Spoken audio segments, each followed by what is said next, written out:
जो डेटा आया है अभी थोड़ी देर पहले जीडीपी का, पहली तिमाही में जीडीपी में संकुचन हुआ है लगभग 24% का।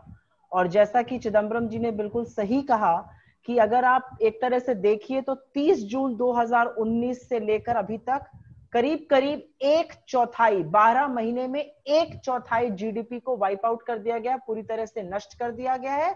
और अगर वित्तीय वर्ष 2020 से अभी तक देखिए तो जीडीपी के आउटपुट में करीब करीब 20% की गिरावट है, 20% का संकुचन है हर क्षेत्र। और इसमें से 3 बड़े क्षेत्र होते हैं जीडीपी के जो करीब करीब 50% हिस्सा बनाते हैं जीडीपी का। वो मैन्युफैक्चरिंग है, कंस्ट्रक्शन है, ट्रेड, होटल और ट्रांसपोर्ट है। और उसमें बड़ी गिरावट आई है। मैन्युफैक्चरिंग में लगभग 40% की गिरावट है, कंस्ट्रक्शन में 50% की गिरावट है, ट्रेड, होटल और ट्रांसपोर्ट में 47% की गिरावट है। ये जीडीपी के लगभग आधे हिस्से की हम बात कर रहे हैं। और जैसा कि चिदम्बरम जी ने बिल्कुल सही कहा, जो एक चीज आज भी आशा की किरण बनी हुई है वो कहीं पर कृषि, एग्रीकल्चर, फॉरेस्ट्री और फिशिंग, जो मत्स्य पालन है, जो वन है और जो कृषि का काम है, उसी में सिर्फ एक सेक्टर में पॉजिटिव ग्रोथ आई है।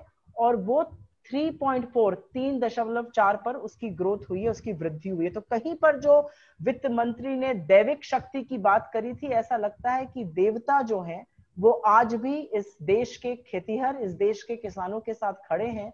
और मोदी सरकार बार बार किसी मुगालते के पीछे छिपने का साजिश करती रह जा रही है। अगर हम थोड़ा और आगे बढ़कर देखें तो ये जो एस्टिमेट आए हैं, ये जो जीडीपी का डाटा आया है, ये आगे चल के और भी खराब हो सकता है, क्योंकि समुचित डाटा आने पर ये और भी डाउनवर्ड रिवीजन इसका हो सकता है। और जीडीपी का जो अंक होता है वो एक आंकड़ा ही नहीं होता है, वो किसी भी अर्थव्यवस्था में किस तरह की अवसर है, किस तरह की समृद्धि है, किस तरह की नौकरियां बन रही हैं, उसका संकेत होता है।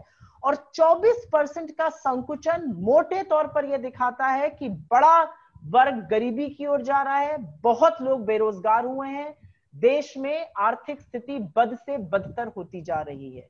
और कहीं पर यह असंगठित क्षेत्र पर प्रहार तो है ही, ये संगठित क्षेत्र पर भी बहुत बड़ा प्रभाव है। और ये विडंबना है क्योंकि कुछ ही दिन पहले तक हम कहते थे कि हमारे देश का जो जीडीपी है वो दुनिया में सबसे फास्टेस्ट ग्रोइंग जीडीपी है। और आज ये दुनिया के बहुत बुरे जीडीपी की ग्रोथ में से एक हो गया। और उसका उत्तरदायित्व सिर्फ और सिर्फ मोदी सरकार की विफलताओं का, उनके त्रुटिपूर्ण नीतियों का है।